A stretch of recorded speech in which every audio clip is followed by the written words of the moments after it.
অনেক মানুষেরই রাতে ঘুমানোর পর সকালে পোশাক এলোমেলো থাকে স্বাভাবিকভাবে। কোনো প্রাপ্তবয়স্ক ছেলের যদি এমন অবস্থা হয় যে অবচেতনভাবে তার পর্দার অন্তর্ভুক্ত অঙ্গ প্রকাশিত হয় হরহামেশাই, আর এ ব্যাপারে তার মা ওয়াকিফাল, তা সত্ত্বেও কোনো আগাম সতর্কতা ছাড়া মা কি ছেলের রুমে প্রবেশ করতে পারবেন? আমাদের দোকানে কখনো কখনো মেয়াদোত্তীর্ণ পণ্য বিক্রি হয়ে যায়। আমি এসব পণ্য বিক্রি করতে চাই না, কিন্তু না করলে বাবা রাগ করেন। বাবার সাথে ঝামেলা এড়াতে আমিও বিক্রি করি। এই অবস্থায় বিক্রির কারণে ক্রেতার যে হক নষ্ট হয়েছে তার দায় কার উপর বর্তাবে? আমার বাড়ি খুলনায়, আমি সেখানেই থাকি। ঢাকায় আমার একটি ফ্ল্যাট আছে। আমি ব্যবসার কাজে প্রতি মাসে ঢাকায় আসি এবং 2-1 দিন থাকি। ঢাকায় থাকা অবস্থায় কি নামাজ কসর করব নাকি পরিপূর্ণ করব?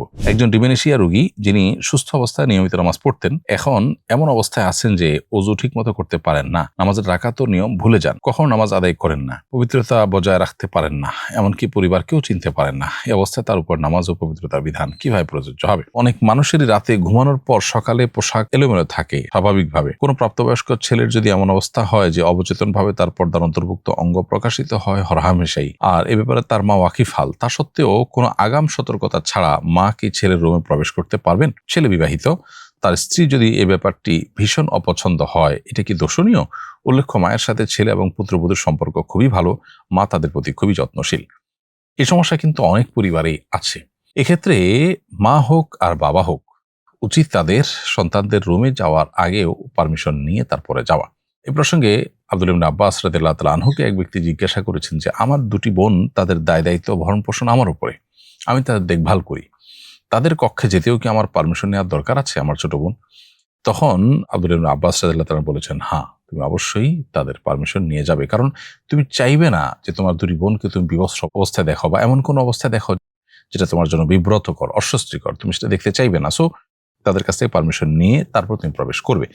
এরপর তিনি আয়াত তেলাওয়াত করলেন, ইয়া আইয়ুহাল্লাযীনা আমানু লিয়াস্তা'যিনুকুমুল্লাযীনা মালাকাত আইমানুহুম ইলা আখির আয়াত, শেষ পর্যন্ত সূরা নূরের 58 নম্বর আয়াত। এই আয়াতে আল্লাহ তাআলা পরিষ্কারভাবে আমাদেরকে নির্দেশনা দিয়েছেন, গাইডলাইন দিয়েছেন যে আমরা আমাদের পরিবারের লোকদের কক্ষে, এমনকি সন্তান বাবা মার রুমেও যদি যায়, সেক্ষেত্রেও পারমিশন নিয়ে যাবে, নক করে যাবে, সালাম দিবে এবং পারমিশন নিয়ে তারপরে প্রবেশ করবে। হ্যাঁ, কিছু সময় আছে যে সময়গুলোতে পারমিশন না নিলেও চলবে। ধরুন আপনি একবারে স্বাভাবিক সময় যখন বসে আছে, আপনি জানেন যে সে একেবারে স্বাভাবিক অবস্থায় বসে আছে বা স্বাভাবিক অবস্থায় আছে, তাহলে ওই সময়টাতে আপনি যেতে পারেন।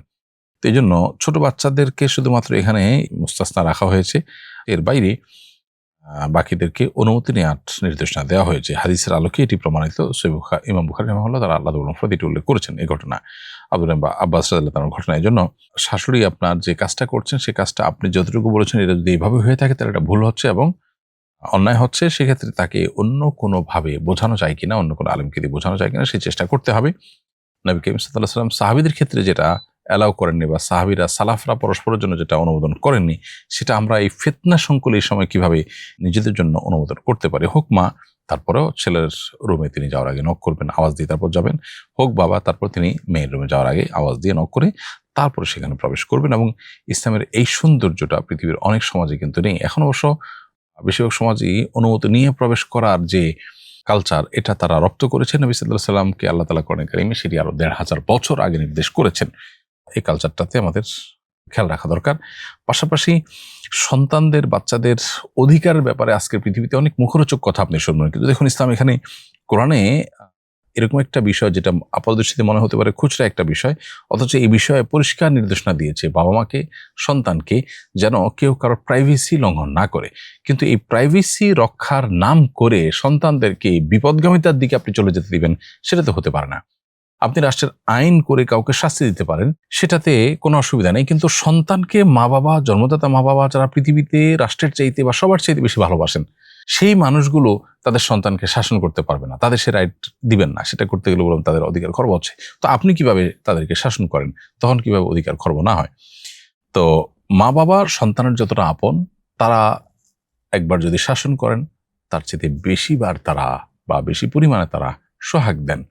সো এই আল্লাহ তাআলার এই ন্যাচারাল এই সিস্টেমকে ডেস্ট্রয় করে দেওয়ার মধ্যে কোনো কল্যাণ মানবতার নিহিত নেই, যেটা আজকে আমরা পশ্চিমা পৃথিবীতে দেখতে পাচ্ছি। বাচ্চারা মা বাবা থেকে দিন দিন পৃথক হয়ে যাচ্ছে, দূরে চলে যাচ্ছে, পরিবারগুলো ভেঙে যাচ্ছে, তারাও মানসিকভাবে আপনার ডিপ্রেসড হয়ে বড় হচ্ছে। তো এই জায়গা থেকে আমাদের বেরিয়ে আসা উচিত। আর নির্যাস হলো, খোলাসা কথা হলো, আপনার মা অনুমতি নিয়ে তারপরে প্রবেশ করা উচিত এবং কর্তব্য। এক্ষেত্রে পাল্টাপাল্টি না করে তাকে বোঝানো যায় কিভাবে, সেই পদ্ধতিটা বের করা উচিত। আমাদের দোকানে কখনো কখনো মেয়াদোত্তীর্ণ পণ্য বিক্রি হয়ে যায়। আমি এসব পণ্য বিক্রি করতে চাই না, কিন্তু না করলে বাবা রাগ করেন। বাবার সাথে ঝামেলা এড়াতে আমিও বিক্রি করি। এই অবস্থায় বিক্রির কারণে ক্রেতার যে হক নষ্ট হয়েছে তার দায় কার উপর বর্তাবে, আমার নাকি আমার বাবার? এবং এই হক কিভাবে আদায় করা উচিত? এর উত্তর হলো যে মেয়াদোত্তীর্ণ পণ্য বিক্রি করা জায়েজ নয়, কারণ এটা ত্রুটিপূর্ণ এবং ক্ষেত্র বিশেষে এটা মানুষের জন্য ক্ষতিকর।